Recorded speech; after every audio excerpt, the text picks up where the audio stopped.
Hi guys, welcome to the Marine Systems and a Basic Intro to Marine Biology lecture.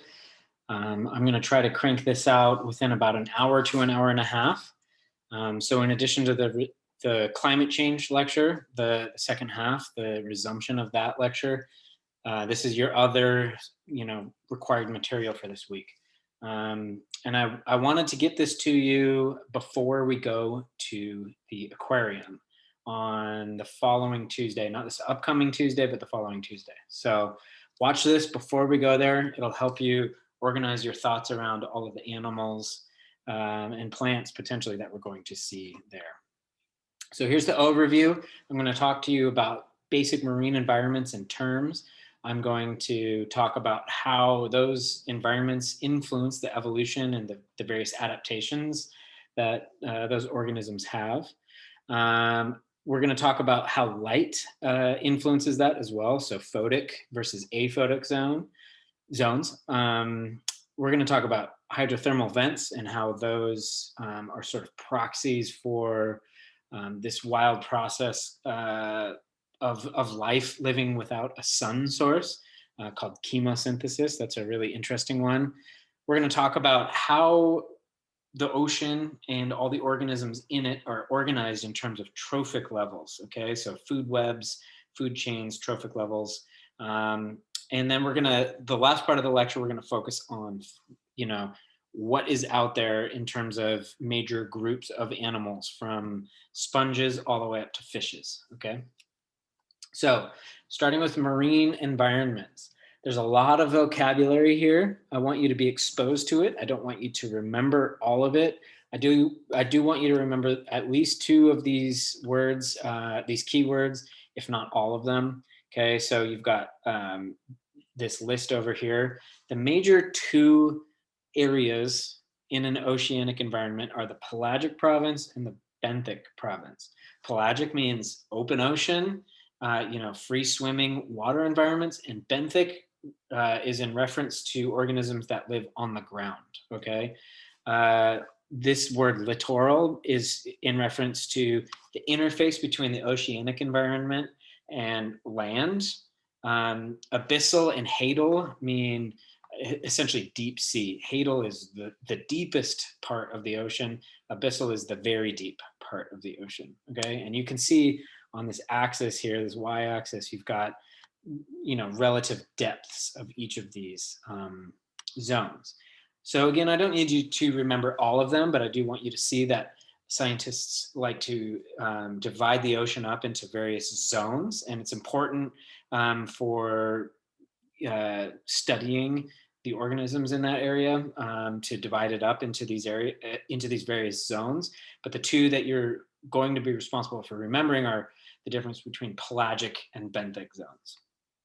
Now, in these various zones, you can see here on this sort of right half of this photo, light only penetrates a certain amount, and various wavelengths or colors of light penetrate at different rates. Okay, so here what you can see is that within the first 0 to 100 meters, so 0 to 300 feet or so, the various absorption spectrums that the salt water has. So you can see ultraviolet, very quickly absorbed.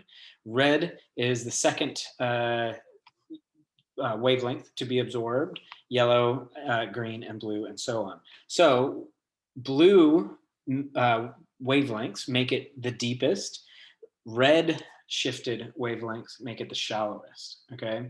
And so this is really important because it affects the evolution and the traits, the phenotypes, which is just a fancy word for traits, that the organisms have at these various depths. Okay. So we're gonna look at this again. I just have cropped out the light zones portion of that figure over on the left side here for reference. And then we're going to look at this figure here on the right and look at the various phenotypes or the differences in the presenting characteristics of the organisms based on depth. So up at the top, what we notice is that most of these organisms are blue.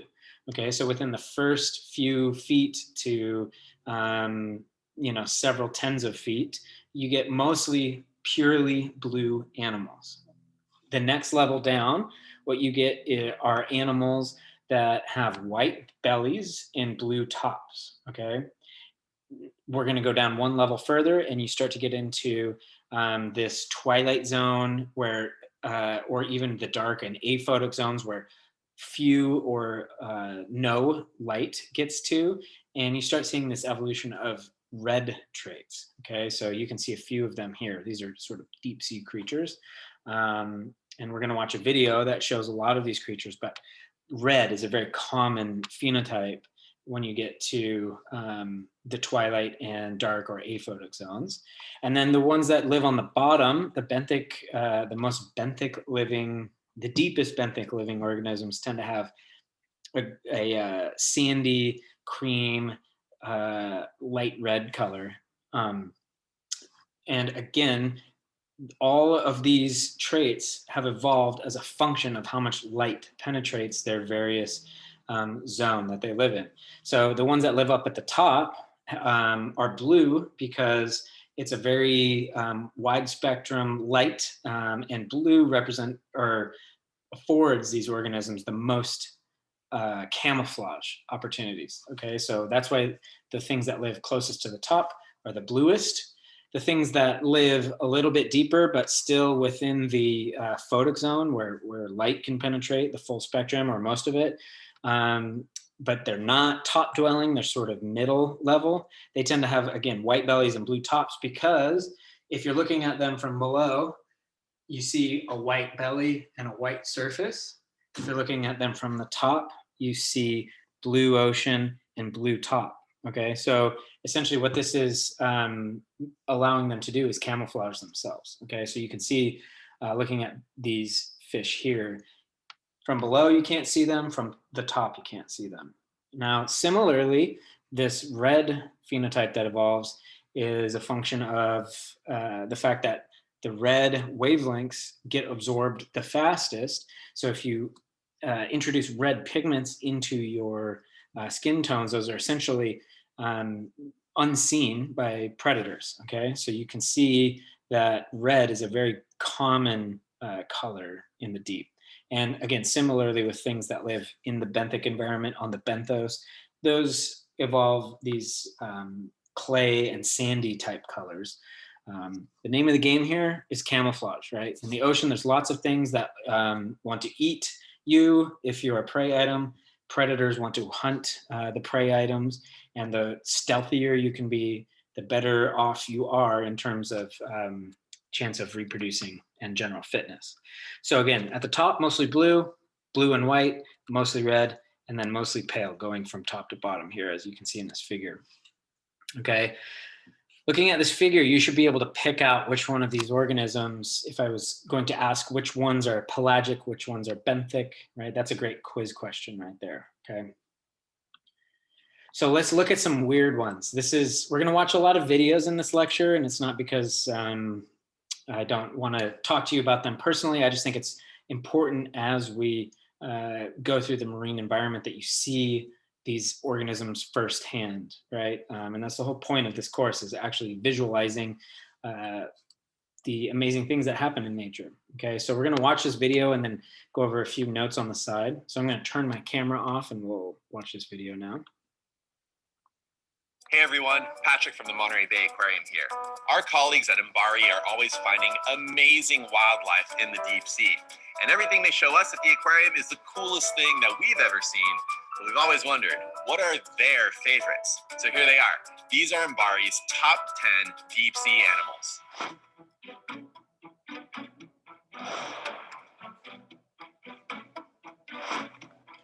I have spent my entire career trying to get people excited about worms, because most of the time when people think about worms, they think about the earthworms, and they're not that fun to look at. Tomopterous worms, they do this amazing undulating dance in order to swim around and feed. The animal is able to swim really rapidly, maneuver very tight turns, and it can stop on a dime by arresting the motion of all of its legs and then reverse direction without changing the direction of its body. And so it's pretty incredible what these small animals are able to do, and no robotic system has been able to replicate it. So they're something we're definitely interested in trying to reverse engineer.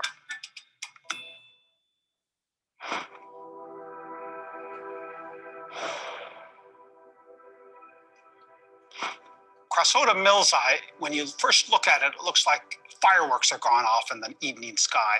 It is just a gorgeous animal.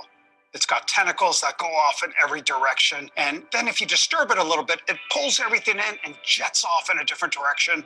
And it's like it wasn't even there.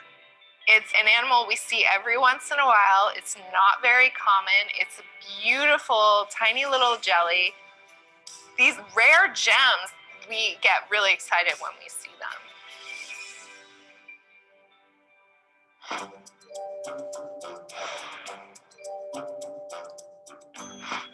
The Pacific viperfish is a great example of many things we notice about deep sea fish. It has long, sharp teeth. It makes them look fierce, and I think the result is that they are fierce, at least to their prey.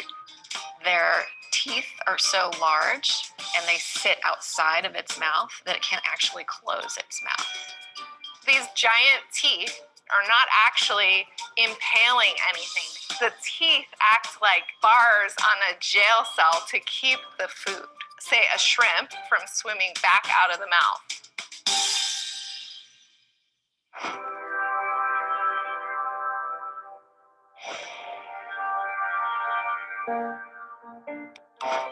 One of the other types of animals we find in the deep seas is beautiful squid. And we've given it the name the strawberry squid because when you look at it from the side, it has all these little dots that make it sort of look like a strawberry. It has one big eye and one small eye. It has one really big eye in order to see the shadows or silhouettes of potential prey against the lighted waters above. Its other eye is small, and it's designed to see pinpoints of bioluminescence. It's bizarre to us because they seem ill-suited to survival in our world, but in the deep sea, they're perfectly well adapted.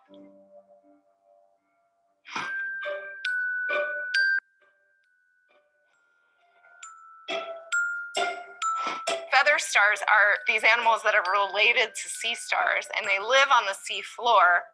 They look like a flower that can't move, but then all of a sudden they'll swim off into the darkness. I love seeing things swim, and to me, the feather star and the way they swim, it's almost like they are walking through water. It's pretty incredible to watch.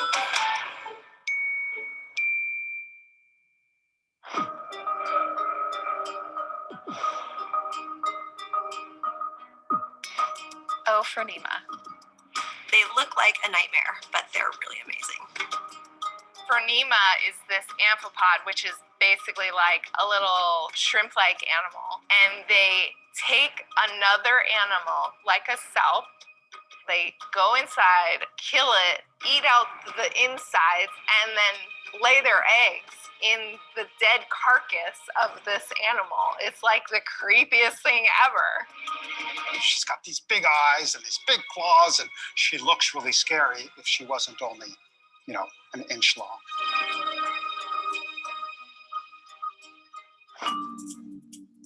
Okay, we're going to stop this video there. You can finish the top 4 on your own if you'd like.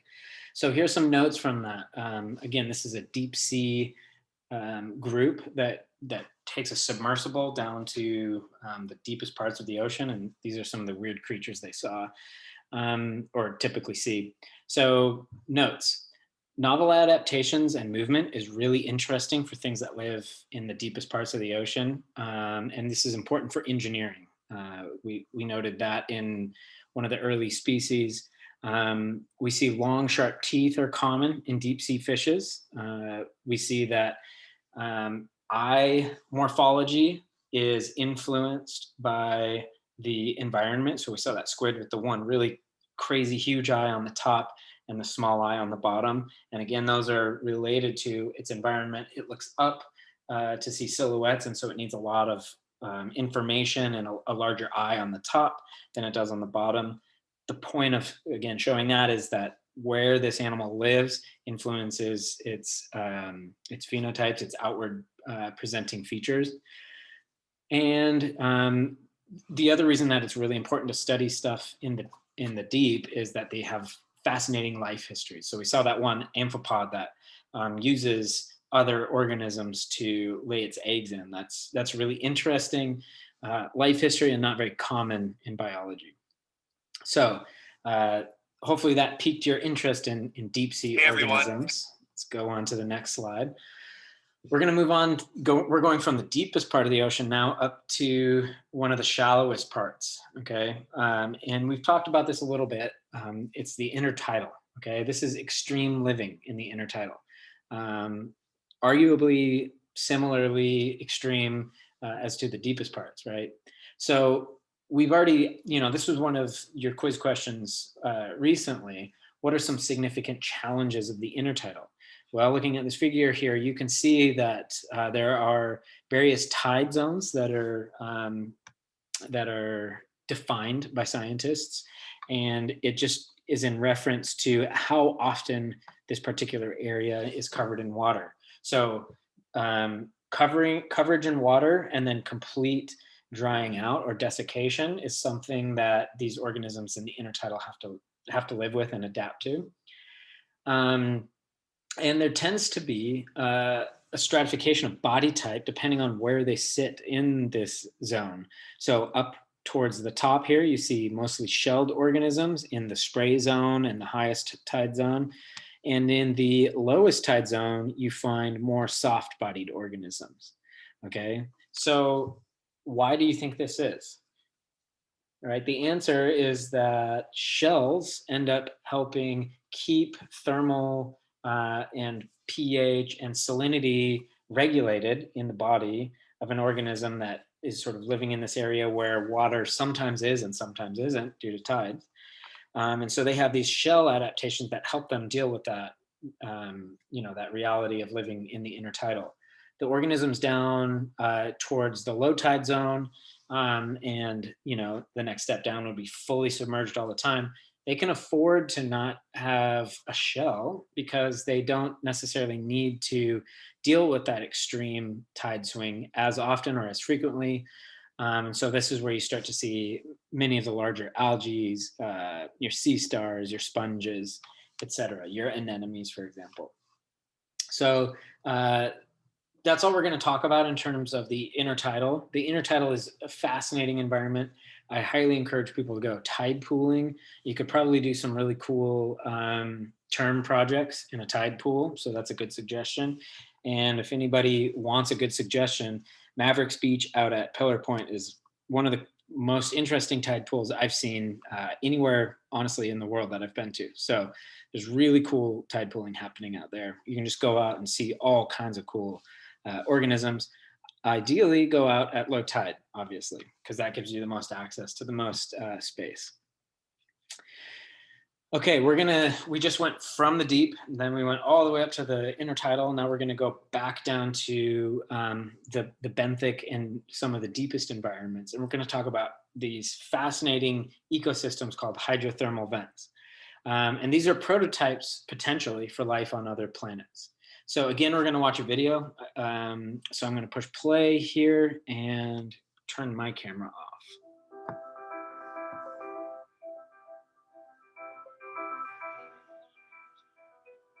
As the ROV descends, we start to see this plume of black smoke. And we're like, yes, we found it. And then this huge chimney comes into view, and it's just packed with giant tube worms.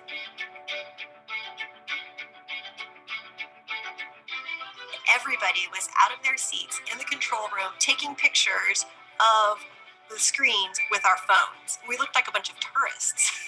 We were. My name is Shannon Johnson, and I'm a research technician in imbari, and I'm one of the few people in the world who's been lucky enough to visit many of the most beautiful hydrothermal vents around the world. Hydrothermal vents are probably one of the most extreme places on Earth to live. It's basically an underwater volcano. We would definitely melt apart if we were down in this area, and yet they're inhabited by these amazing creatures. Vents are very special places in the ocean. They act like these little island oases of food for animals because a lot of the bottom of the ocean is just mud. There's no sun. There's no light at all. It's completely pitch black.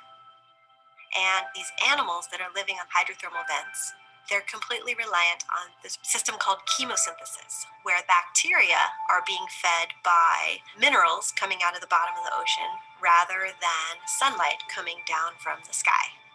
And all the animals at hydrothermal vents are reliant on the bacteria for nutrition.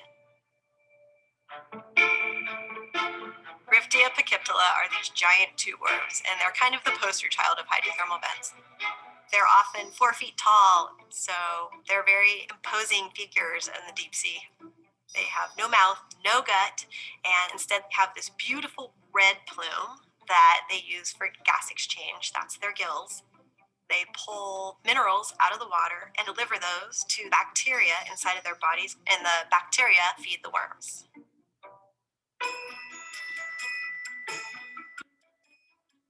Zooarcid fishes are these really cool fishes that live in and amongst the Riftia tube worms. The Riftia are not bothered at all by the zooarcids because the zooarcids just help clean them and keep the parasites and things off of them, like the clownfish helps the anemone. Alvanella pompeiana are the coolest little worms. They look like little fuzzy wuzzy stuffed animals. They have a fleece-like coating of bacteria that helps protect them from some of the hottest water that comes out of the vents. They extend their gills out into much cooler water, and they do this little dance in between the cooler water and the hotter water, in and out of their tubes, so that they can go into the hot part and extract minerals from the vents and then go back out to the cooler water and extract oxygen out of the water. So they're like hot, hot, hot, cool, cool, cool.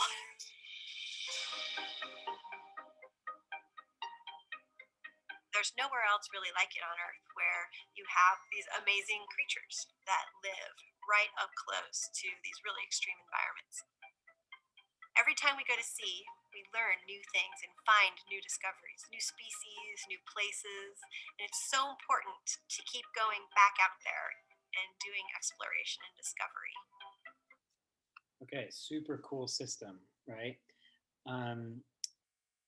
The term for a system that operates without sunlight, so the primary production of this system doesn't come from the sun, it comes from chemical and mineral digestion, essentially, is chemosynthesis. Okay, so the base, this question asks, what's the base of the system? The base of this system is bacteria. So there's bacteria that live down here. They literally take inorganic sulfide compounds, sulfuric compounds, and they'll convert that into sugars. And then they feed organisms that live with the bacteria.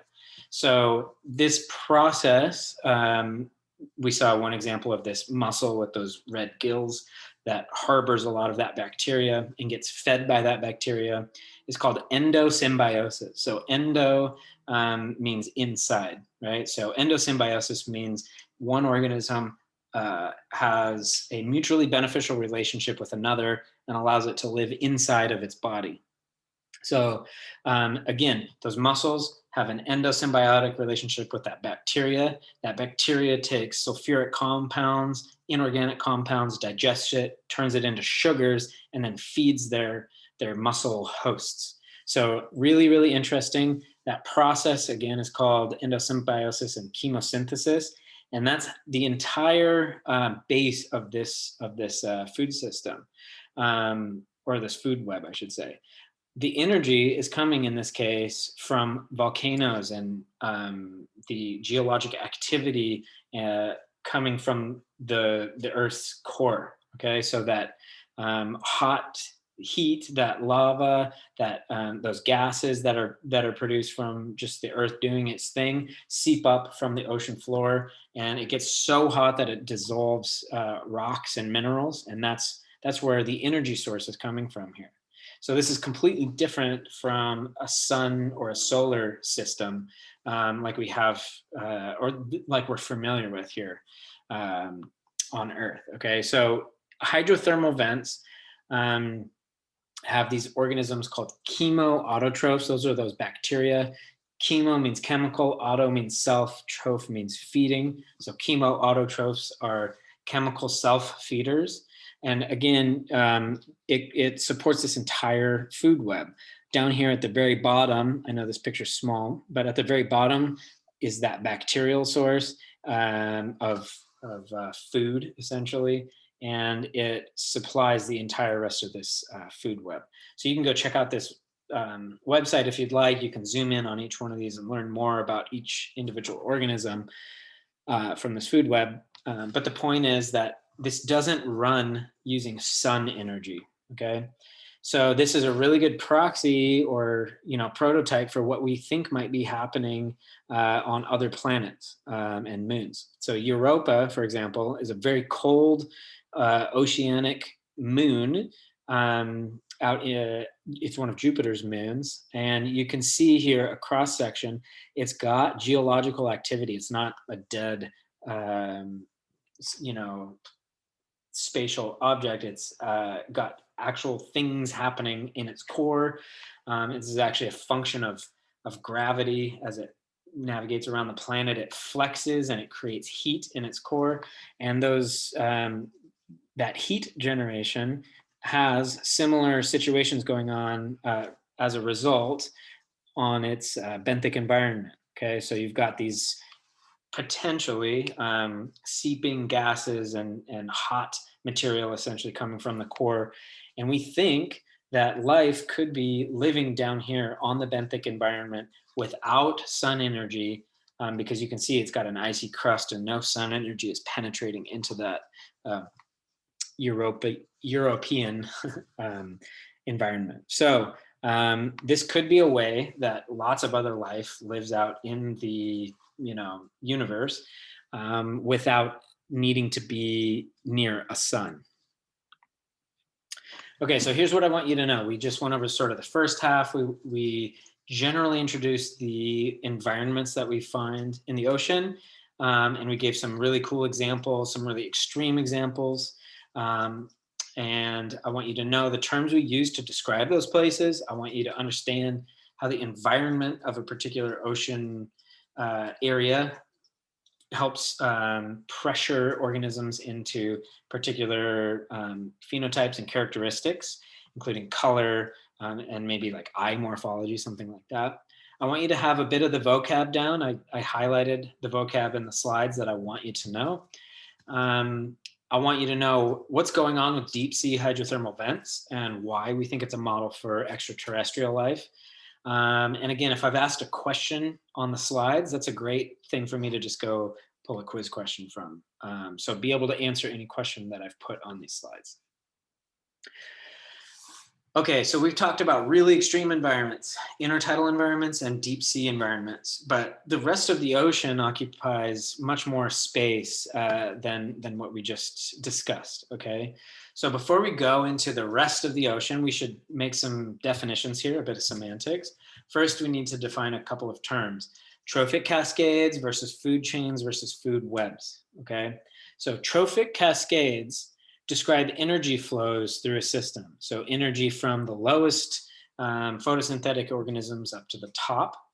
Food chains describe linked organisms in a direct line, right? So we're going kelp to urchin to otter to orca or killer whale in this case.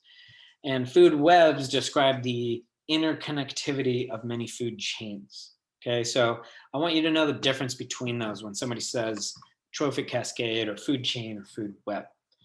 Now we're going to go next into trophic cascades, and this is really important for this class.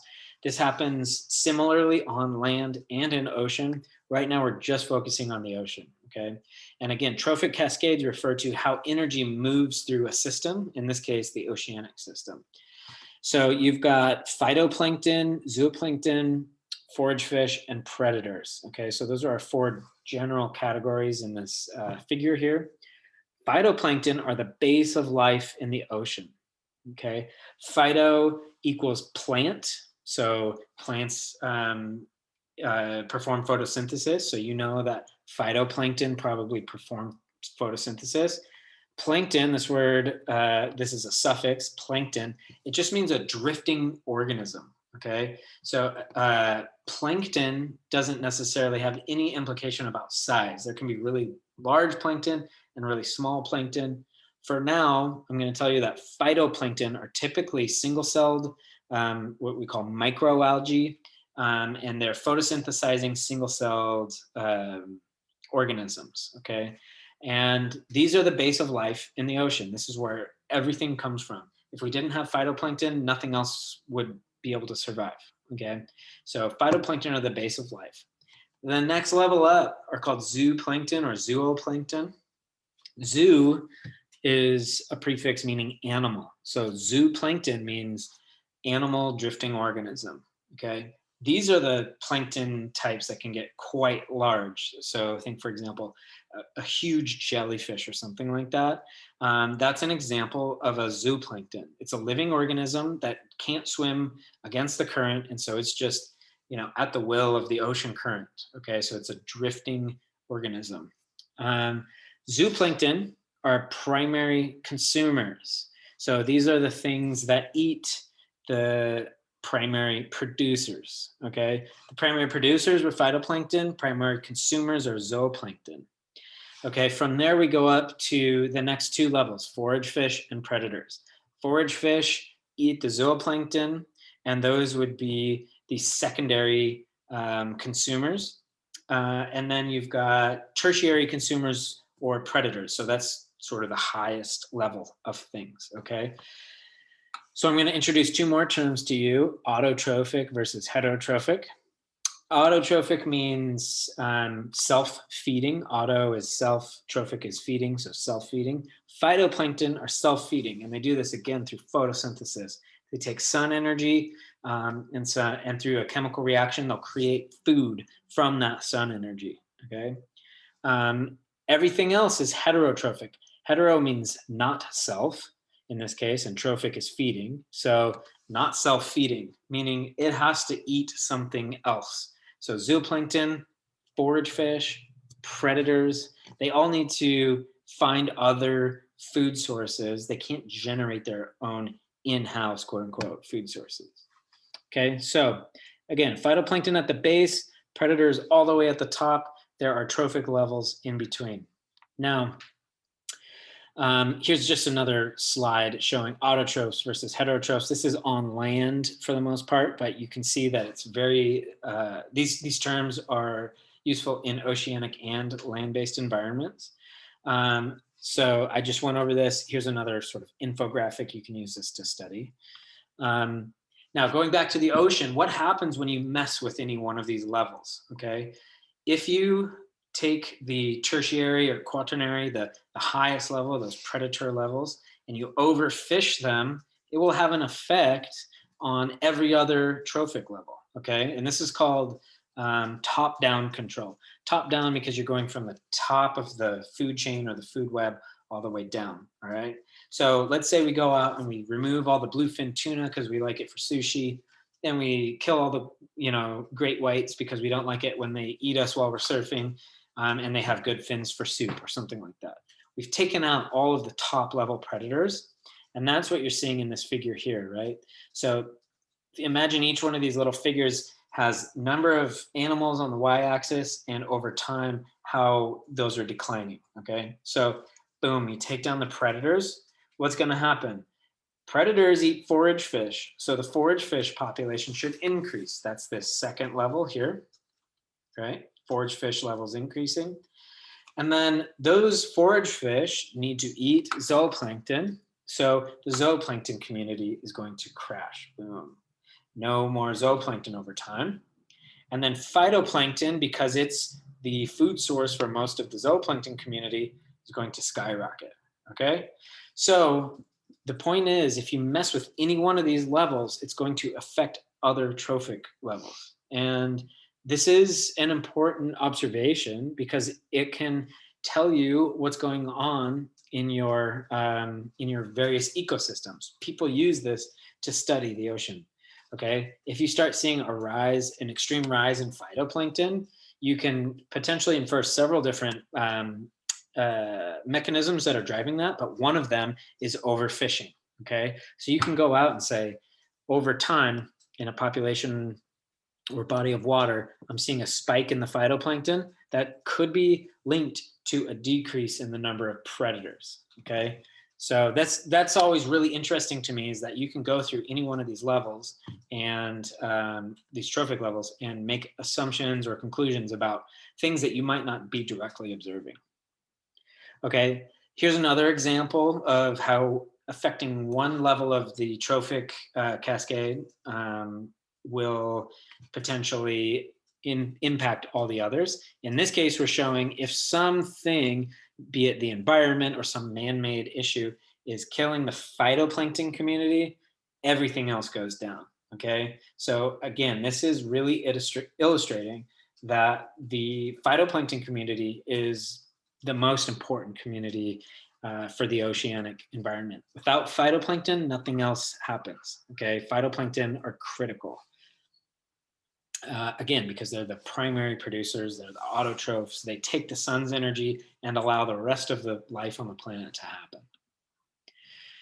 So we just talked about trophic levels, but I want you to know why there's less predators than there are phytoplankton, right? If you take a scoop of seawater, you might find upwards of hundreds of thousands or even millions potentially of individual phytoplankton, depending on where you go. Okay, so these are things that are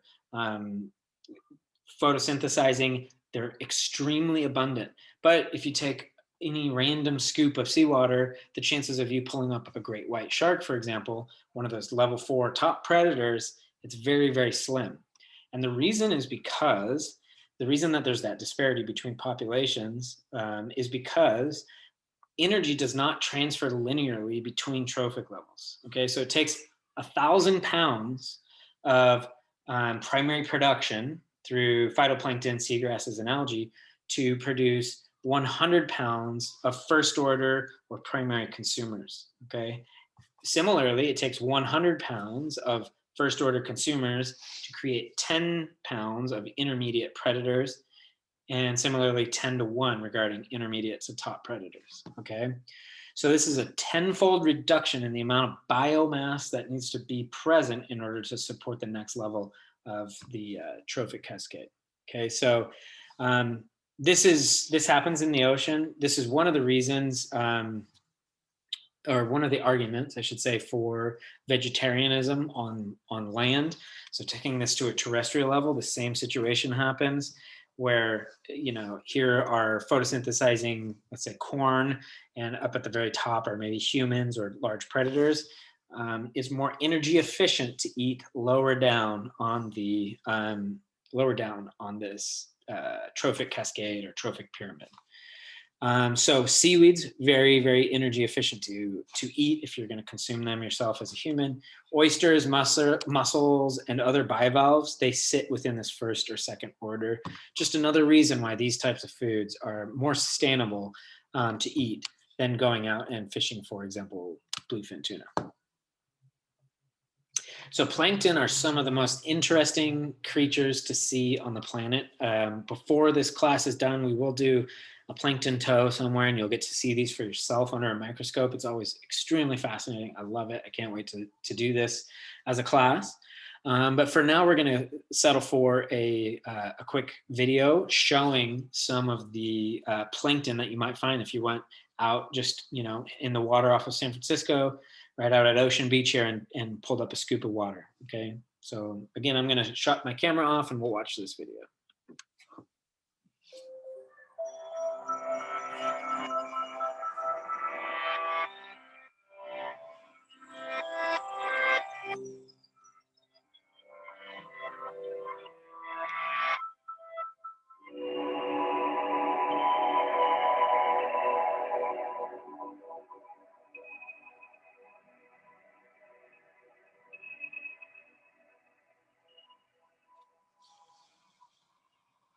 How did I get here? Well, it's a stranger story than you might think. I came from a world of drifters, a place few humans have ever seen. The world of plankton. I came from a batch of 1,000,000 eggs, and only a few of us survived. When I became a larva, I moved among other drifters.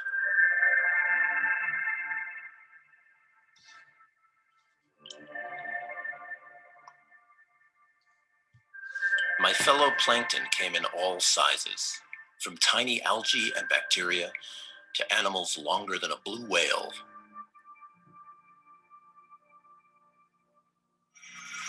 I shared my nursery with other embryos and juveniles, from clams and crabs to sea urchins and anemones.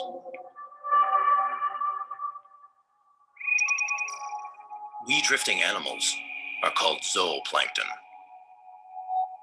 The most common animals here are copepods and krill. You could search the world over, but you'd never find a place more diverse than my childhood home. A teaspoon of seawater can contain more than 1,000,000 living creatures. It can be a pretty tough existence, though. Trillions are born here, but only a few make it to adulthood.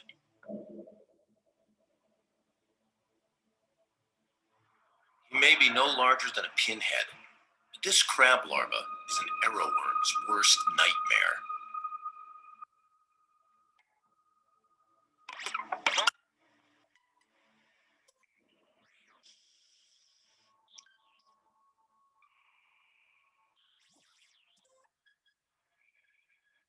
Epic battles between carnivores like these are just one way to get food. But the real powers of this place come from phytoplankton. Single-celled life that transforms sunlight and carbon dioxide into edible gold.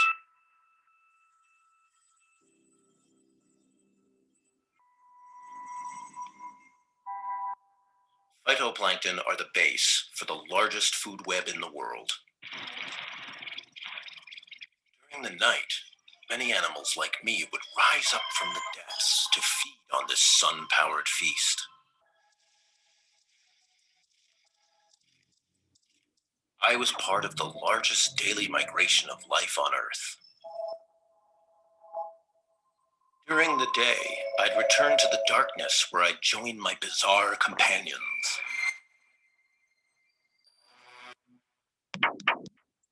Cannibals like this sea butterfly mollusk that eats its next of kin. And comb jellies that beat cilia like rainbowed eyelashes.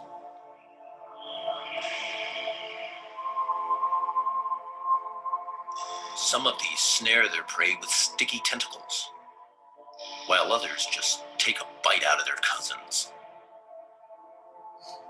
And siphonophores that catch prey with toxic fishing lures.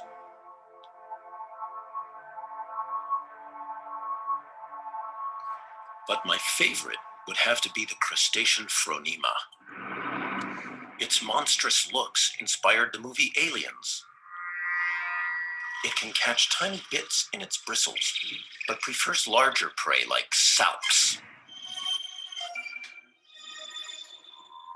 With 2 sets of eyes, this female prowls the deeper water. Prey in hand, she performs one of the strangest behaviors in the entire animal kingdom. With body parts from her victims, she delicately assembles a barrel-like home, feeding her young until they can drift off and survive on their own. Best of all, they make the perfect snack for a small fish like me. Here among the plankton, the food web is so tangled and complex, even scientists don't know who eats whom. But I do. At least now you know a bit of my story. There's so much more to me than just a tasty meal. Okay, so I really like that video because it talks about the planktonic phase that this fish went through.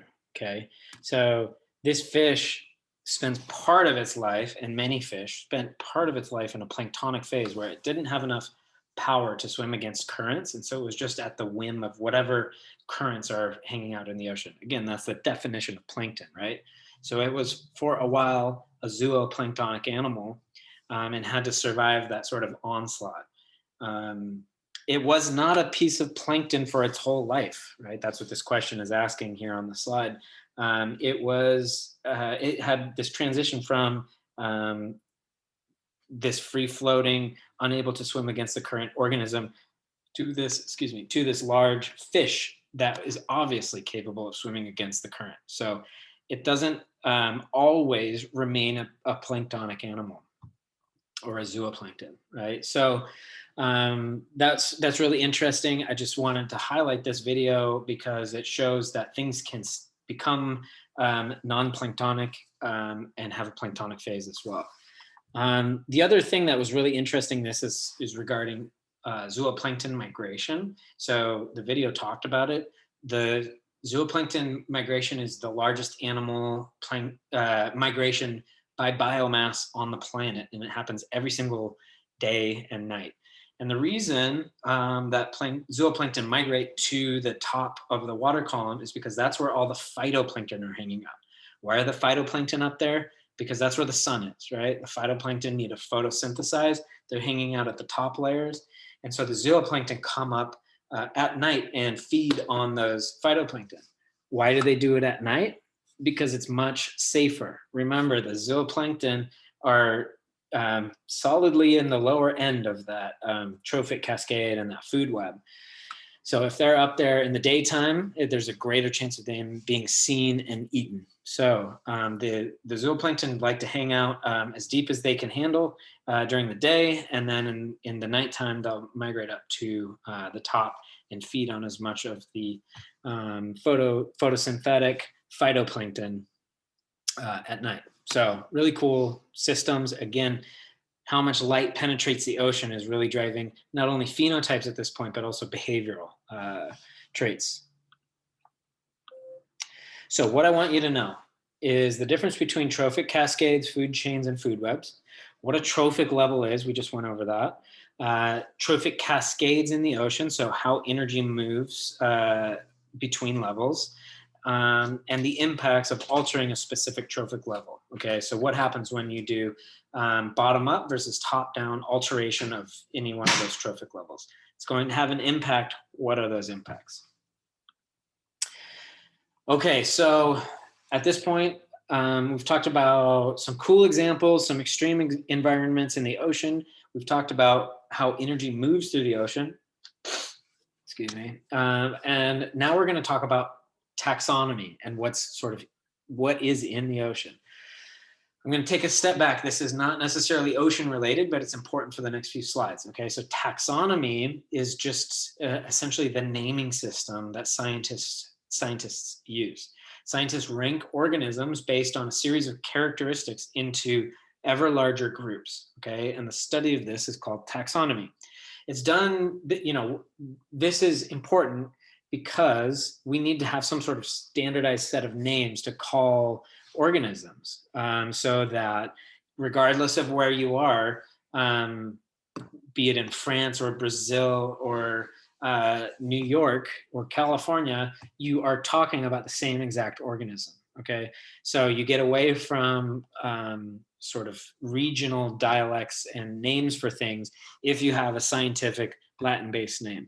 I know it sounds really stiff to talk about Latin-based names to a non-scientist person, but it's done so that you can really streamline the scientific community and align everybody on which organism they're studying. Okay, so that's why taxonomy exists. And this is where those scientific names come from. Scientific names like Middleus galliprovincialis is one of the mussels we've talked about.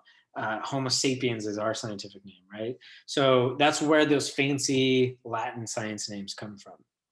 And they go in a ranking here. So kingdom is essentially the top level, and then species is the lowest level. And it goes kingdom, phylum, class, order, family, genus, species. Okay. The way that I remember this order, one is actually missing, domain. We're in the life domain here, so domain is at the top. And the way that I remember this is through an acronym, and it's dumb kids playing catch on freeway go splat. Okay, so domain, kingdom, phylum, class, order, family, genus, species. Dumb kids playing catch on freeway go splat. That's how I remember it. There's a bunch of other mnemonics out there. That one for, I mean, I know why I think it stuck with me. It's kind of funny, but this will help you remember when I say, oh, this is a phylum we're looking at. This is a class we're looking at. What genus or species is this? This will help you organize in your head what sort of level of life we're talking about. So we're going to talk about major phylum of all life first, and then we're going to talk about a few of the major phylum or phyla that that are very heavily ocean dominated, meaning that a lot of them are in the ocean and some of the most familiar. Now, I will say that if you look at this, just right off the top, you look at all these groups of organisms, that only one of them is a vertebrate, right? This is the frog over here. And so everything on land that has a spinal column sits in this chordata column. And so I'm highlighting this because everything below it has representation, or at least the vast majority of these phylum have representation in the ocean. So just because we're only focusing on a few, I don't want you to confuse that with assuming that they're not in the ocean, right? The ocean absolutely has flatworms, for example, which are the platyhelminthes. So those are just some kinds of phyla that are less frequently viewed, seen. I don't want to say that they're less important, because that's not the case, but this is an introductory course, and so I want you to know just the basics about some of the larger and more familiar phyla. We'll say familiar. Okay, so looking at this tree, right? We've seen family trees in this class before. And again, each one of these nodes, we've seen trees that represent, where nodes represent mutations. And that's essentially what this is saying is, rather than a specific genetic mutation, we're talking about a physical form that has evolved. And in this case, we're talking about several types of things. Multicellularity evolved between these two. So between choanoflagellates and everything else here, the difference between them is multicellularity. That's the quote unquote mutation. Between the periphery and the rest of the entire group, the cnidarians, what you're seeing is tissues have evolved, okay? And you can just go up the ladder, okay? So you're looking at bilateral symmetry, 3 tissue layers, radial symmetry, protostome development, which is the development of a mouth, coelom, which is the development of a gut and what kind of guts, etc. So that's what you're looking at in this figure here. It's not that different from the phylogenetic trees that we looked at for bacteria. Again, each node represents something new, some quote unquote mutation or some new trait evolving, okay? Starting in on a few of these that are important, or familiar, I should say. We're going to start with porifera. These are the sponges, okay? And these are the most basal animal, according to modern taxonomic theory. The characteristics of sponges are that they're asymmetrical, okay? So meaning if you slice them in any direction, one half of that animal is going to look different than the other half, okay? Asymmetrical symmetry. They're weird shapes, okay? Think about me. If you slice me down the center, I'm going to have bilateral symmetry. I'm going to look relatively similar on my right half and my left half. That's not the case with sponges. They are asymmetrical, okay? They're filter feeders, so they pull things in from the environment and then feed on that.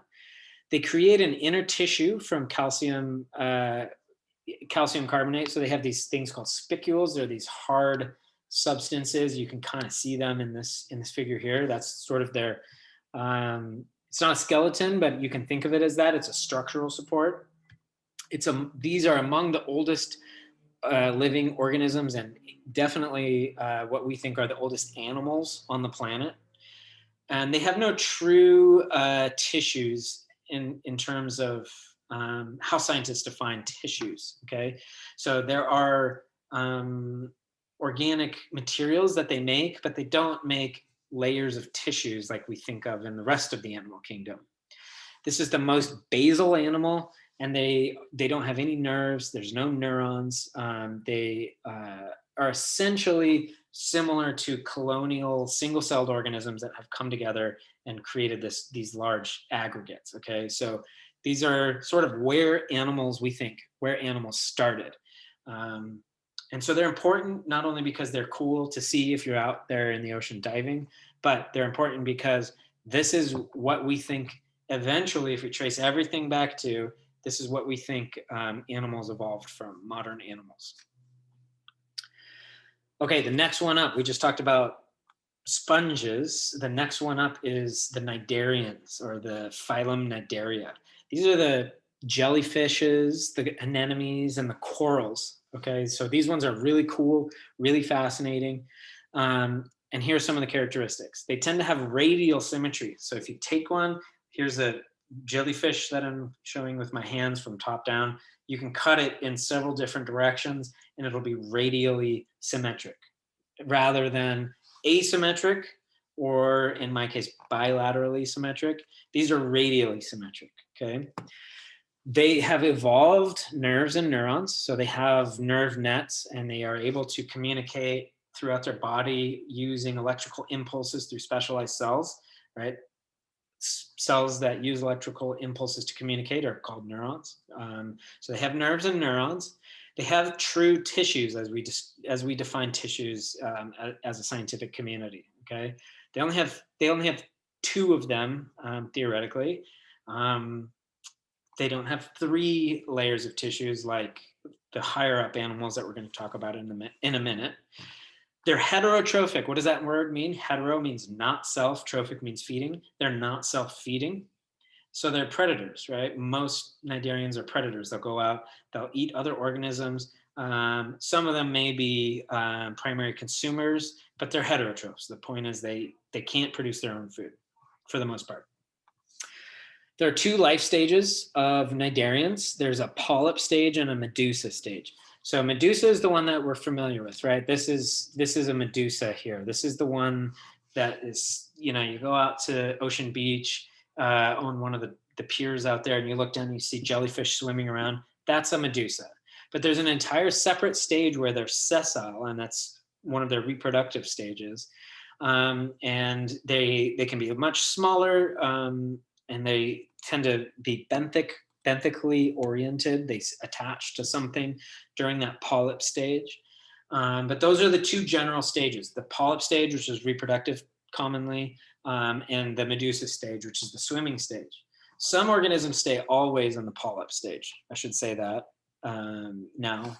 But a lot of organisms, especially the jellyfishes as we know them, have both a polyp and a medusa stage. Interesting fact is that medusas, so jellyfish, can revert to the polyp stage and then go back. So we think that it's possible, theoretically it's possible, that some of the jellyfish are essentially immortal. They've been alive for, theoretically eons, okay, because they can revert to that sort of young stage. It would be akin to a person reverting to a baby stage and then growing up again. So that's a really fascinating function of cnidarians, and people use them to study aging, right? If you want to study aging, you probably want to study something that potentially can't die, and this is a good model organism for that. They do have a digestive cavity, and I've linked you to a video here. I took a screenshot from it because this woman goes way deep into cnidarians. It's really a great video. But one of the, again, concept we're going to go over and know for this class is that there's a polyp and a medusa stage, and this is what they look like. The polyp stage is that sessile stage. It tends to have this sort of organ at the top where it will feed, and then it can go to this medusa stage, and the color coordination between the two represents how that transition might happen in terms of where the tissues are. Okay, so these again are the anemones. These are the things that you can find in tide pools, the medusas or jellyfish, and then there's some other really interesting things out there like hydroids and other funkier, more rare shapes. And importantly, these are also the corals. I put this down here. Corals are very closely related to anemones. Switching tacks. Okay, we just went over nectarians. Now we're going up that evolutionary ladder to the next most familiar phylum of arthropods, okay, or phylum Arthropoda. In the ocean, you're very familiar with these, I'm sure. These are the shrimps, the crabs, and the crustaceans, okay? The characteristics of arthropods are that they're bilaterally symmetrical. So take a look at this horseshoe crab here. If you chop that sucker right down the middle, it's going to have mostly similar left and right symmetry, okay, similar to us. They have rigid exoskeletons made of chitin, okay, so that's what crab shells and shrimp shells are made of.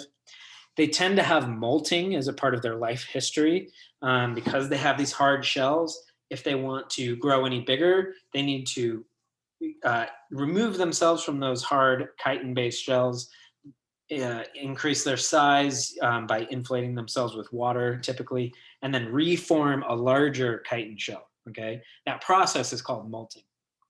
They tend to have body segmentation as well. You can see body segmentation here. You can think about a crab or a shrimp. Those clearly have segmentations. And this is the largest animal phylum. More than 80% of all animals on the planet, ocean or land, are arthropods, okay? So you can see this figure here where there's a whole huge set of landforms of arthropods, including the insects, spiders, centipedes, millipedes, scorpions, and mites, okay? So this is a very large phylum. We're focusing right now on just the marine forms, okay? And we're gonna go a little bit deeper into a couple of them. Horseshoe crabs, I'm not gonna talk that much about. These are one of the most ancient organisms on the planet. People call them quote unquote living fossils because they haven't changed in forever.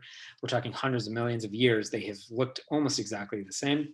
And sea spiders. This is one of the other more rare marine arthropod types. So I just want to show you what those look like because we're not going to focus on them much more going forward.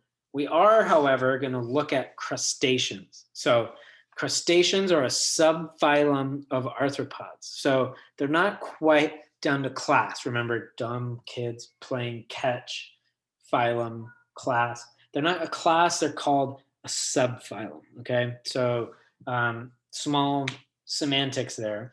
But the point is that these are a type of arthropod, and these are the crabs and the shrimp-like organisms in the ocean.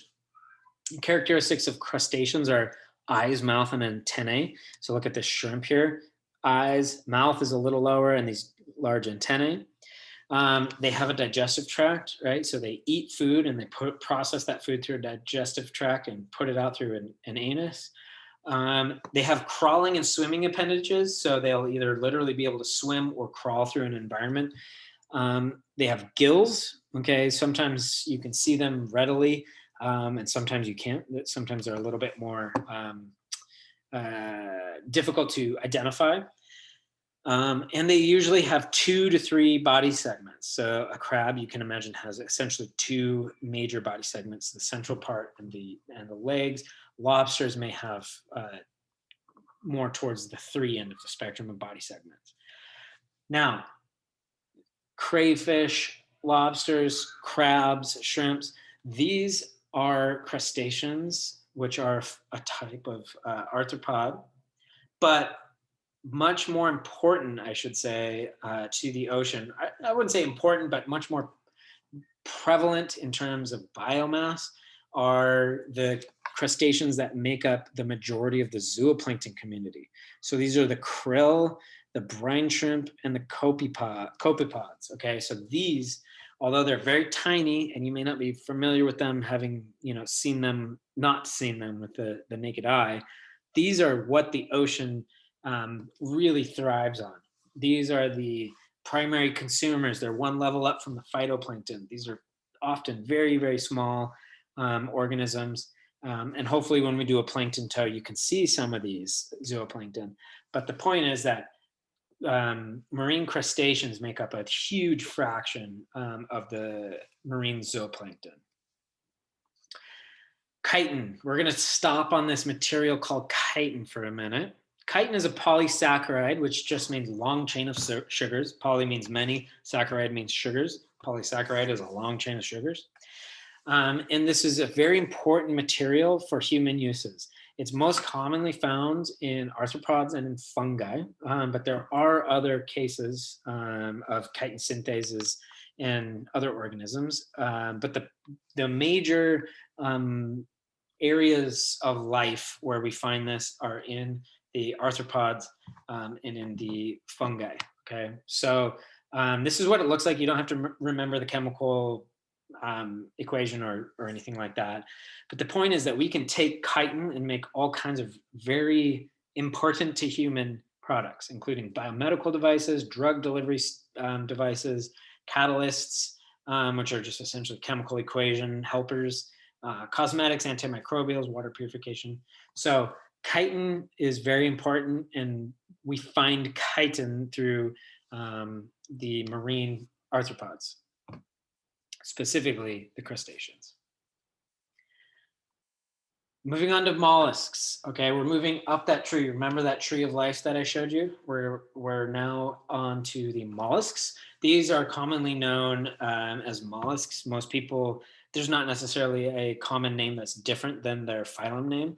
The phylum name is mollusca. People call them mollusks. These are octopus, snails, squids, bivalves. They're the second largest phylum after arthropods. Sorry, 1 second. Okay, sorry about that. The mailman came and the dog freaks out, of course, right? So anyways, we're on phylum Mollusca.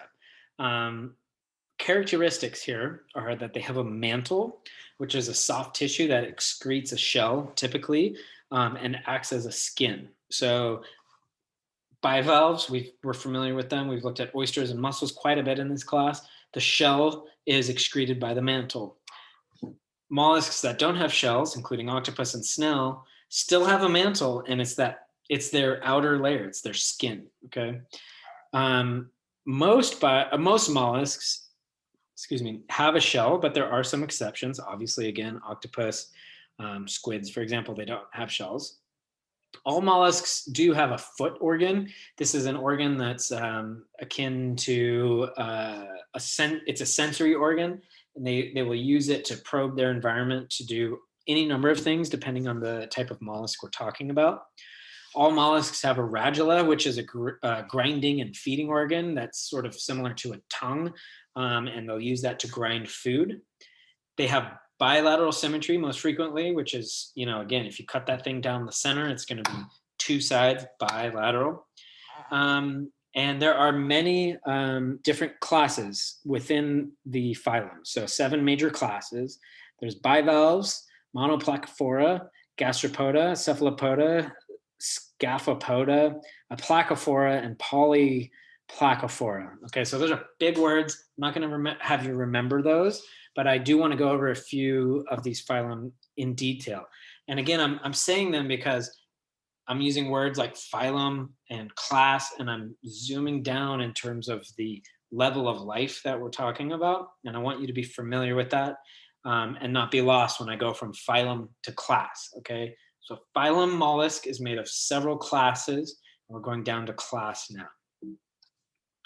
So gastropods, or class Gastropoda. These are typically coiled shells. So if you go find a snail on your street, after it rains or something like that, that's a gastropod when it has that coiled shell, okay? In the marine environment, there's some really cool gastropods, and I'm highlighting two of them that you can find locally, and that includes nudibranchs. So these are obviously shell-free mollusks, phylum mollusk class gastropod. They're really, really cool though, really, really colorful. And if you go to an aquarium, a lot of times they will have nudibranchs. So this is a type of gastropod.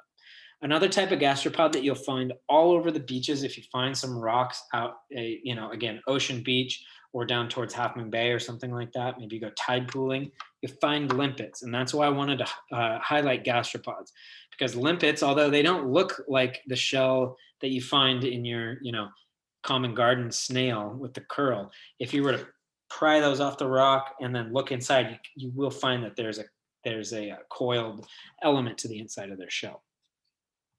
Another one that I want to highlight that's very, very common in California tide pools are the polyplacophora.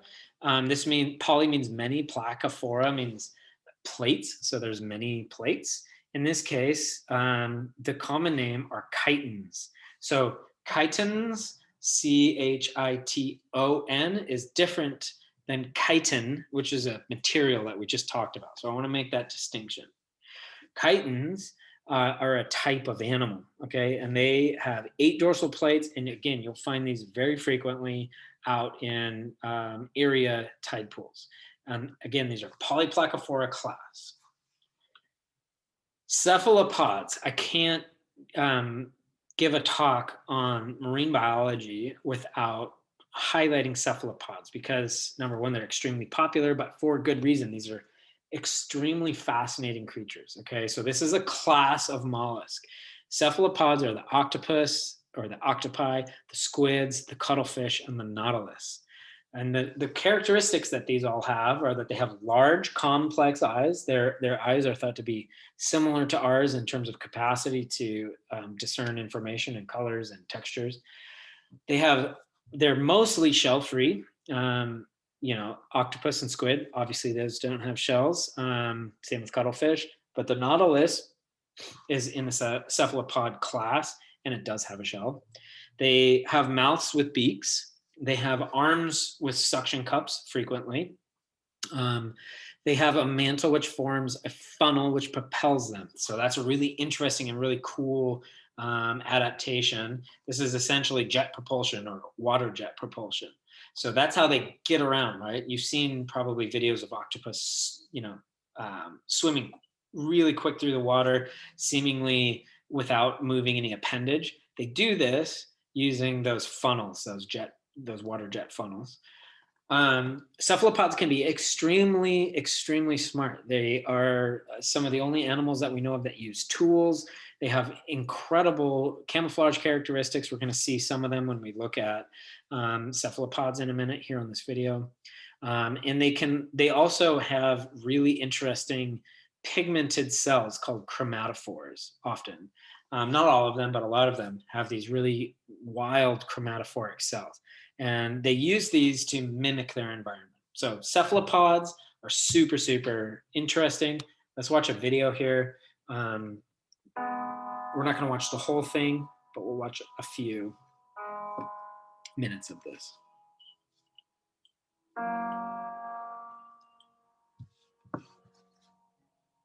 Out of all 8,000 living species of marine invertebrates in the oceans, by far the largest, most deadly, and most intelligent are the cephalopods. A class of highly developed mollusks that includes octopuses, squid, cuttlefish, and the mysterious nautilus. Their graceful fluid movements, vibrant color changes, and complex brains make them one of the most peculiar and important groups of organisms in our oceans. One of the largest, the giant squid, measures longer than a school bus, while the smallest could sit atop your finger. Let's take a closer look at these diverse and often alien-looking invertebrates.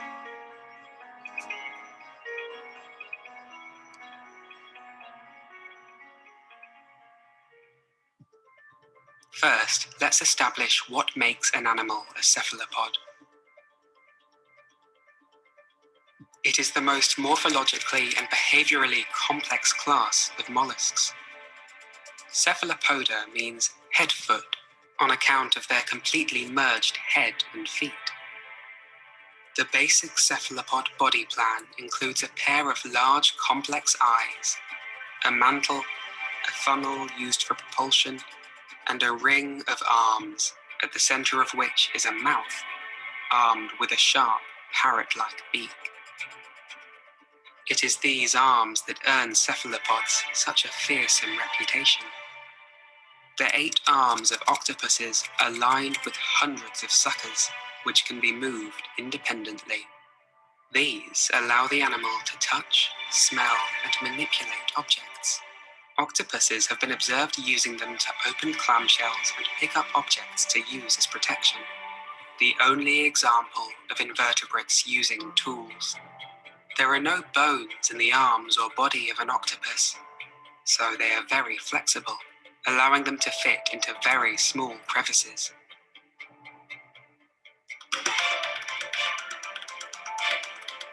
Similarly to the octopus, many squid possess 8 arms, but with 2 extra appendages, known as tentacles.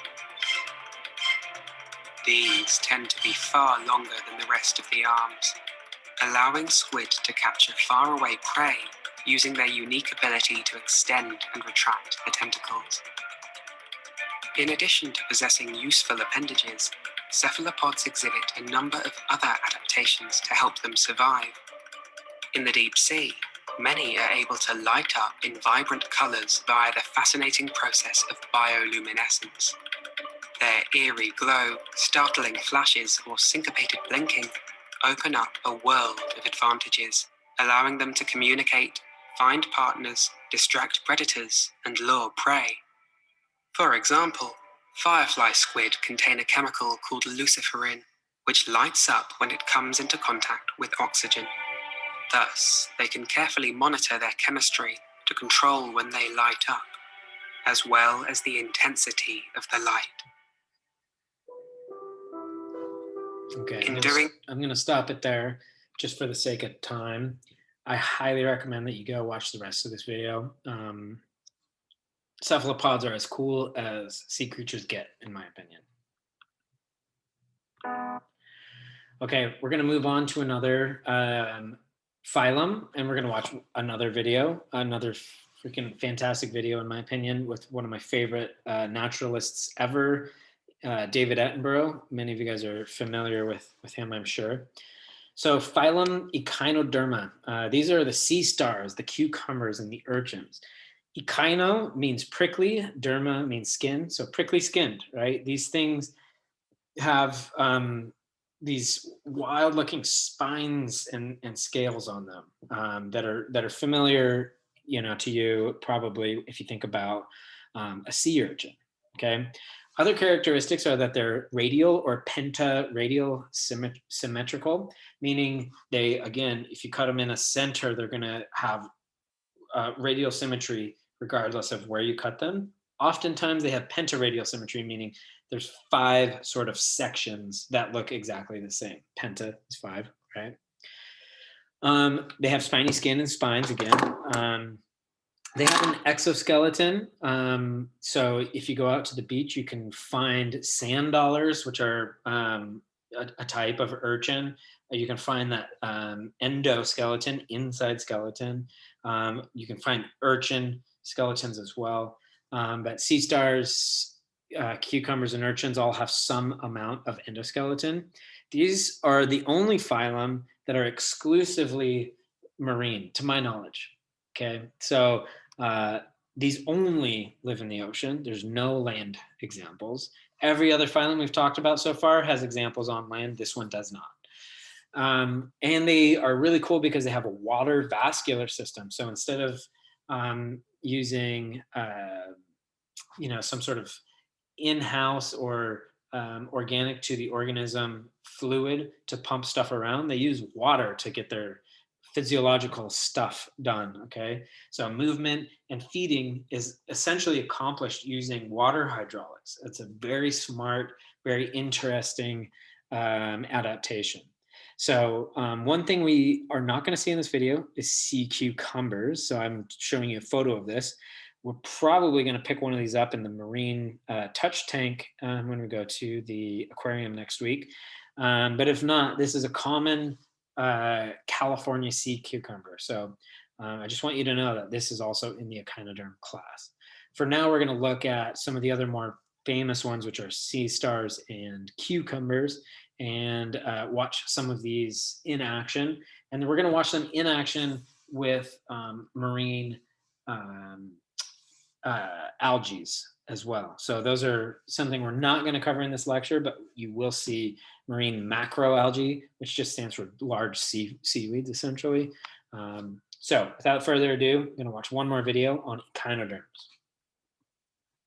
Along the coast of California, ocean currents carry a constant supply of nutrients up from the depths to the surface layers. These upwellings fertilize forests of giant kelp that thrive in the summer sunshine.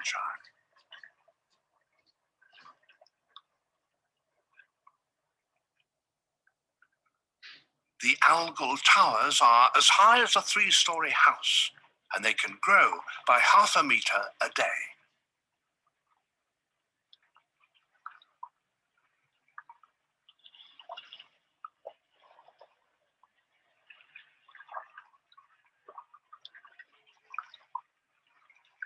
Life in the kelp is as full of drama as in any other forest, but the cast is less familiar. An army of sea urchins is mounting an attack. The urchin plague strikes at the kelp's holdfasts, their crucial attachments to the rock.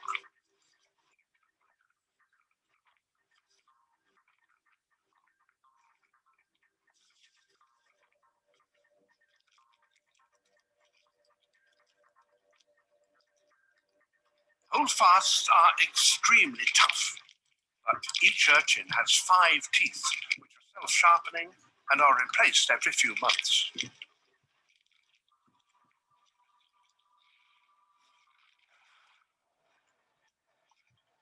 Urchins fell vast areas of kelp forest, creating clearings known as urchin barrens. Yet, barrens is a poor description. Millions of invertebrates invade the seabed.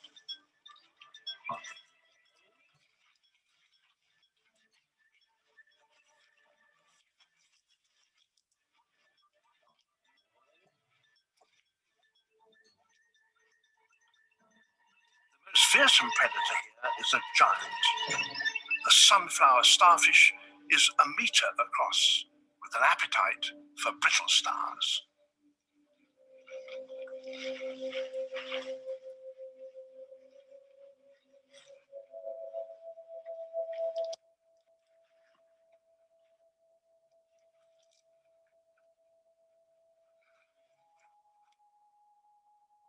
It uses its feet to taste for prey.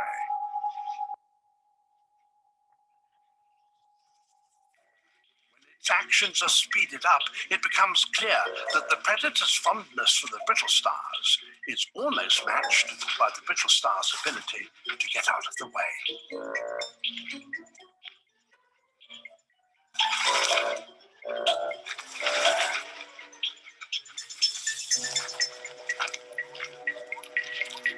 Sand dollars, flat sea urchins, cluster together as a defense.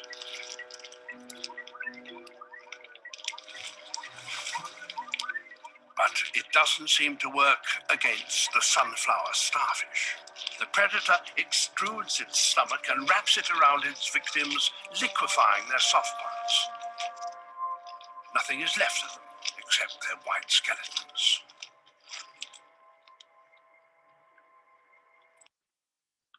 Okay, so cool. I love echinoderms. I think it's one of the more underappreciated phyla.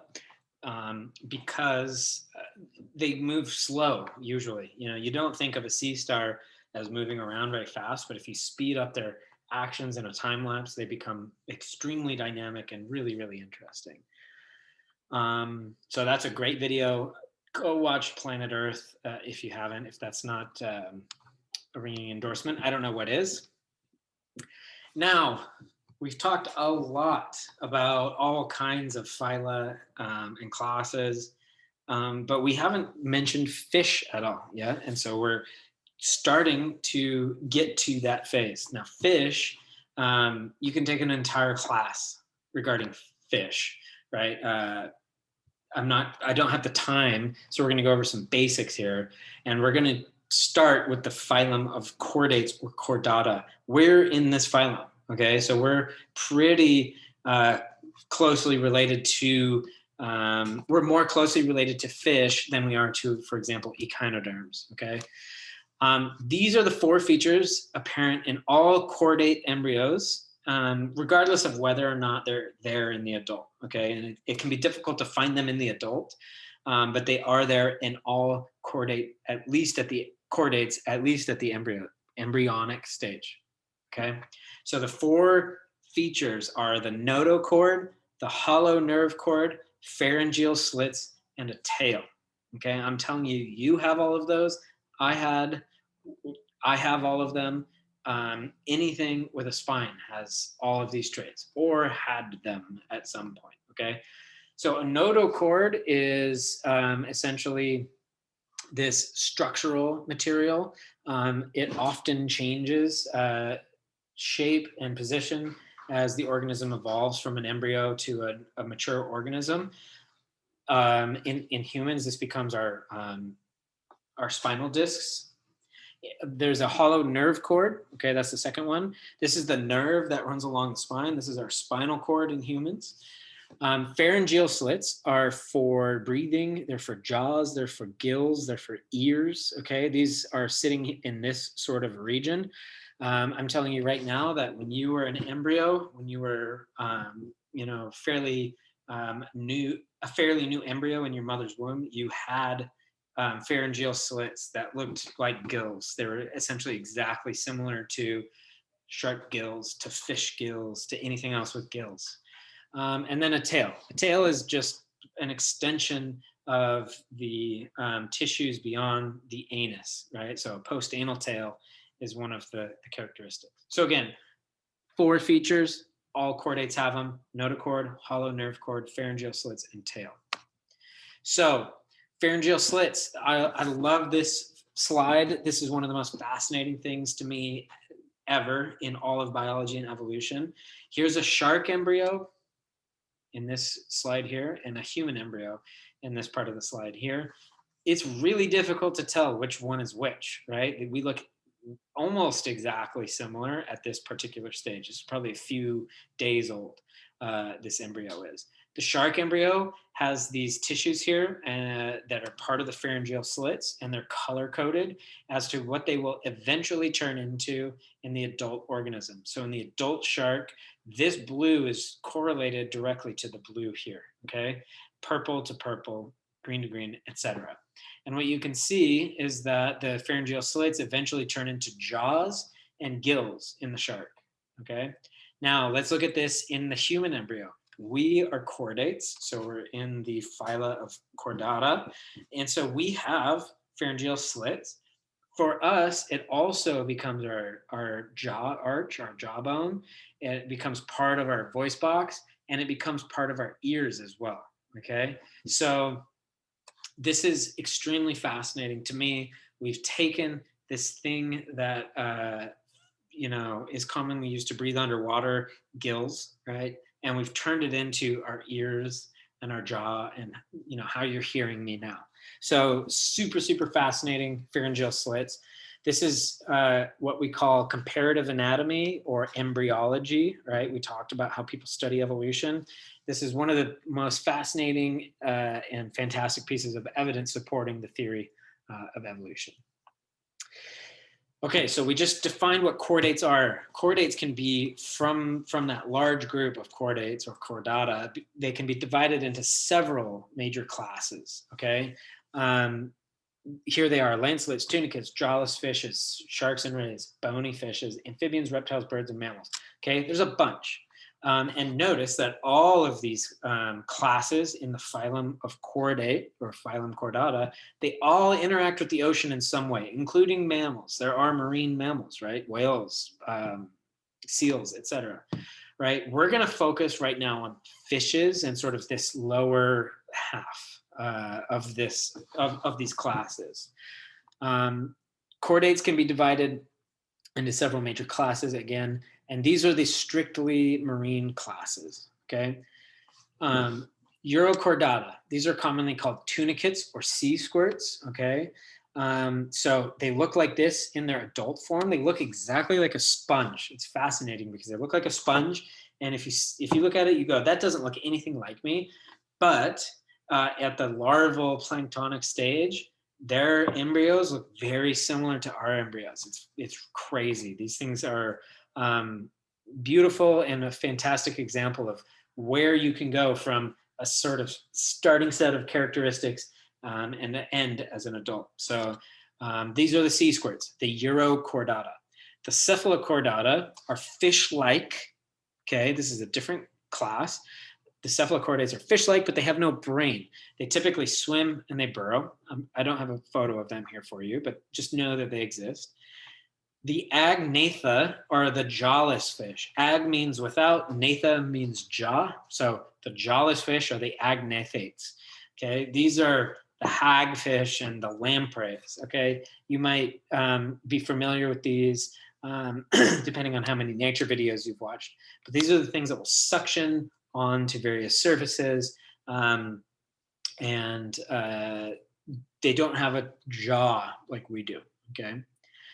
So those are the background ones. They're important. Sea squirts are important. Cephalochordates are important. Agnathates are important, but we're not going to focus any more on them other than just knowing that they exist. So from here out, in terms of what we're going to focus on, phylum and classes, are the fishes. Okay, it's important, right? We're talking about the ocean. We should talk about fishes. So the fishes can be broken down into subclasses osteichthyes and chondriichthyes.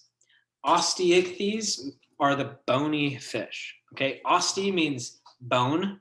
Like if you get osteoporosis, that means you have a bone disease, right? So oste is bone.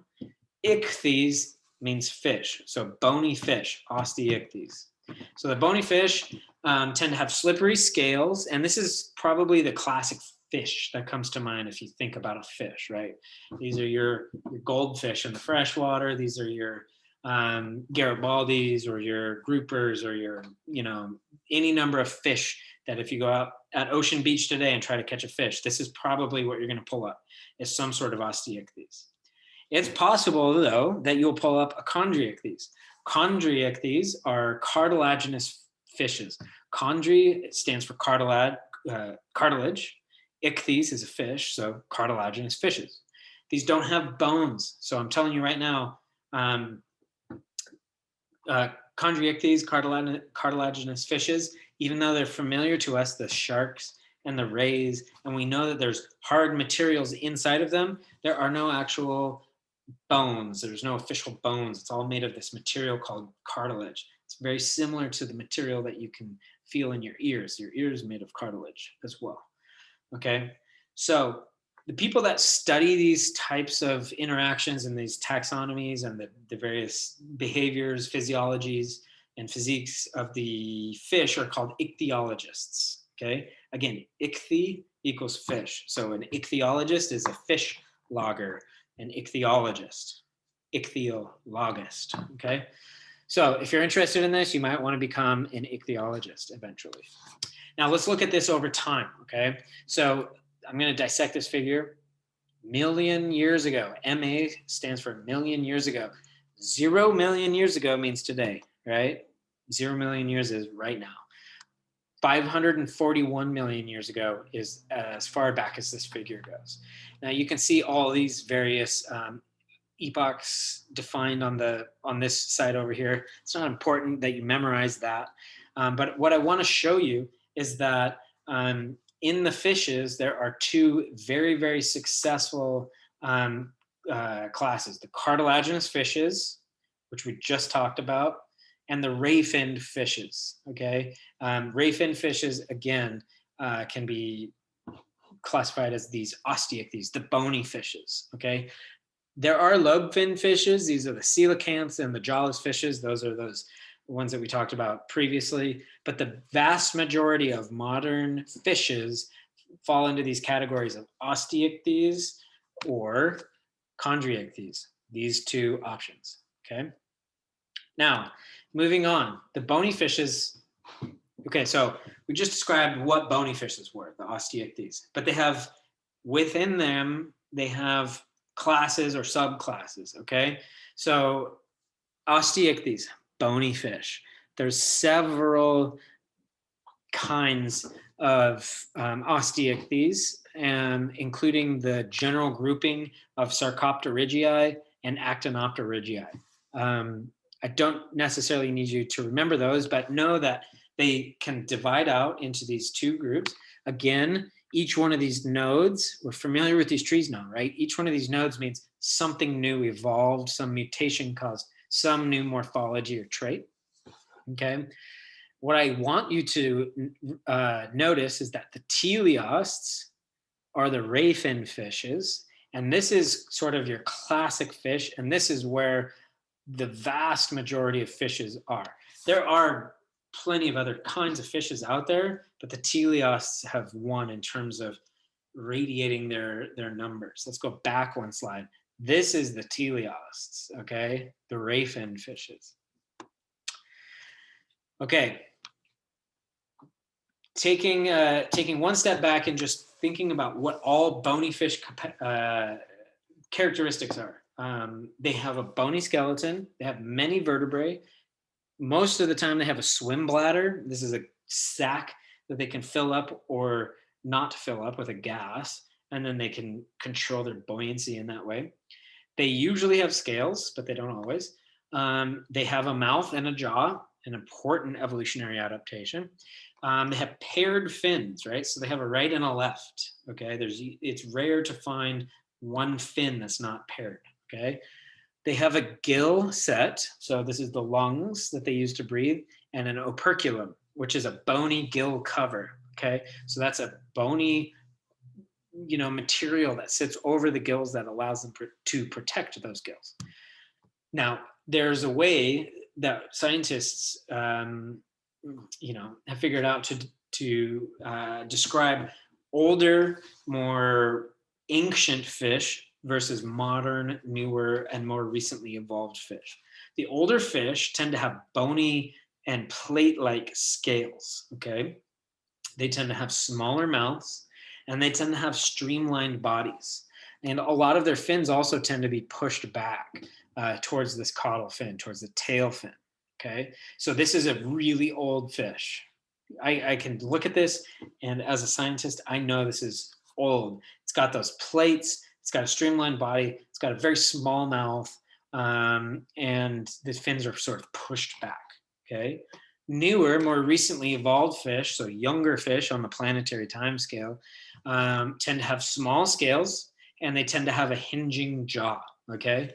And this is an image of a grouper here, and you can see hinging jaw. It's really tough to see the small scales, but you can imagine that they're there.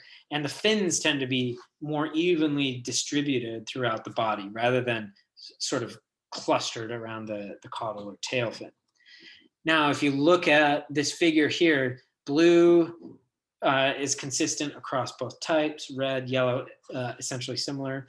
And what you're looking at is ancient fishes sort of have different morphology in how their jaws work than newer fishes, okay? So there's this upper jaw and lower jaw that has evolved in newer fishes, and this is really important. We're going to talk about that in a minute. But what I want you to be able to do is look at a photo of a fish and say, which one of these is ancient and which one of them is more recently evolved, okay? And you do that using this, pretty simple set of criteria. It can be difficult if they look really similar, but if you have really disparate examples, you will be able to tell or make at least a guess at which one is more ancient than the other. Now, I just talked to you about how important jaws were, and what scientists call the puckering jaw allowed for the massive radiation in ray fin fishes that we know in our ocean. Okay, this is why there are so many different cool, neat types of fish if you just go diving basically anywhere in the world. Okay, this is why we have this massive proliferation of different species types, and it's because of this evolution of this thing called the puckering jaw. Okay, this group was evolved by this Actinopterygii group, again, the ray fin fishes. Before the ray fin fish had jaws, but there was no pucker. What a pucker means is an extension of the jaw. Okay, I can pucker my lips, but I can't pucker my jaws. My jaws are fixed in place. My jaw is actually more like one of these primitive jaws, right? I can hinge it down, but I can't push my jaw out, okay? Puckering jaws, on the other hand, can get pushed out. Okay, so here's the jaw up here. This fish is sitting here, it's chilling, it's doing its thing, and it decides that it wants to eat a piece of prey. It can literally pucker or push out its entire set of jaws, right? So this upper jawbone will get pushed out via this hinge, okay? This creates a low pressure system in the mouth itself and a vacuum. It will literally vacuum its prey in, okay? Now, this is really, really important for evolution, again, because before the puckering jaw, fish were either prey fish, typically, or predator fish. And the predator fish literally had to swim and capture their prey, okay? They would have to chase it down. So the prey fish would be streamlined, the predator fish would be streamlined, the prey fish would try to be fast and sort of hide out in nooks and crannies. But there was a chase element, right? There was less of a locally confined lifestyle to fish in the primitive era, okay? The puckering jaw allowed fish to utilize that vacuum to reduce the amount of chasing that was needed. Now, if you're a predator and you have a vacuum essentially on your face, you have a fucking face vacuum. You can literally look at a piece of prey and suck it up instantly. So this allows predators to be more ambush style. And this evolutionary trait is what allowed the Actinopterygii to proliferate. This is why there are so many interesting species of ray fin fishes out there. Now we're going to watch a video of this right now. So again, pre-pucker evolution, prey and bait had to move through the water column, and there's this sort of chase element. Post-pucker jaw, predators could stay in place and then ambush their prey. So we'll watch this here.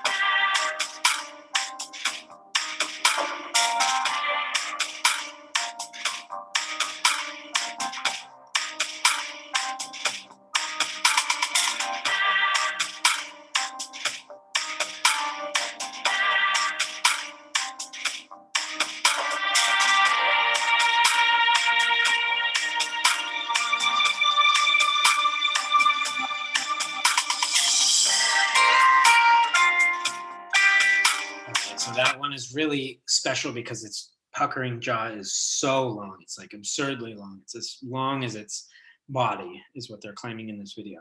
But the point is that this is a really, really novel adaptation that is very important in as far as fish are concerned anyways. Okay, we talked about the bony fishes. These are the osteichthyes. Now we're going over to the class of chondriichthyes. These are the cartilaginous fishes, okay?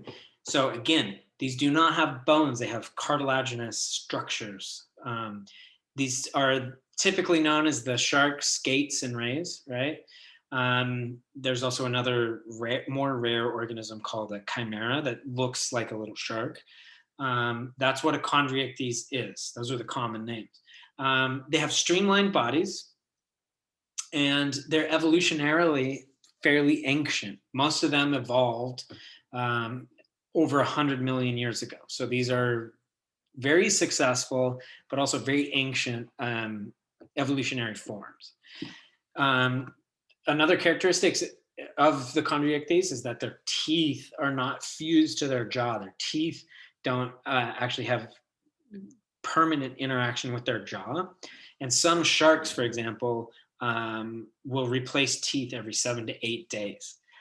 This is really interesting, and this is one of the reasons we know that they're extremely ancient and old, is because those teeth fossilize really well, and so fossil shark teeth are one of the most common fossils you can find. Chondriichthyes don't have the swim bladder that we talked about. So instead of a sac in their body that they can inflate with a gas to control buoyancy, they control buoyancy using a similar process, but using an oil-filled organs, okay? So no swim bladder to control buoyancy, and no operculum. Remember we talked about an operculum being that bony organ that sits and closes up over the gills and protects those gills. Chondriichthyes do not have an operculum. For the most part, chondriichthyes also tend to be predators, okay?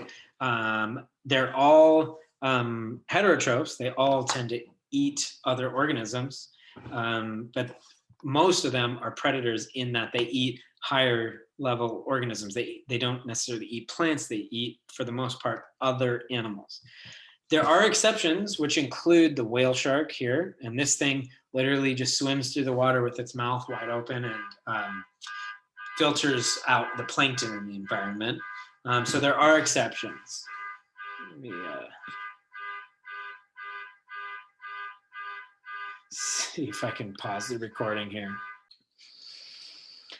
Okay, sorry about that interruption. Somebody on my block had a car alarm go off. Resuming on chondriichthyes,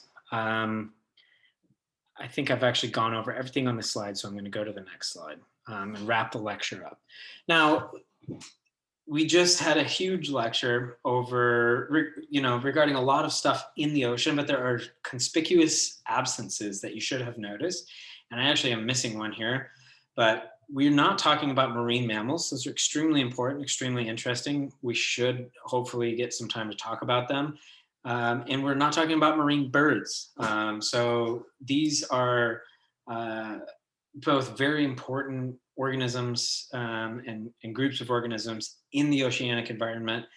Today we focused on sort of the classic swimming things, the fishes and everything below that. But we should talk about mammals at some point and birds. We should also talk about kelps, seaweeds, algae. Right, there are some really large, really cool plants in the ocean that we need to talk about. They're not actually plants; they're their own thing. They're algae. But anyways, that's upcoming. And we should talk about keystone species, like the classic example of the otter, urchin, and seaweed example.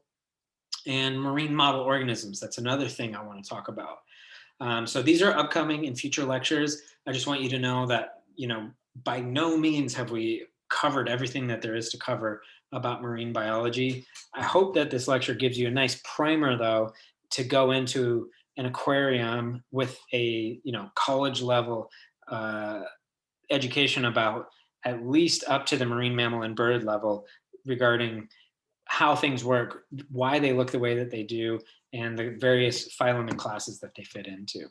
So with that, I'm going to stop the lecture, say thanks for watching. I'll see you at the aquarium on Tuesday.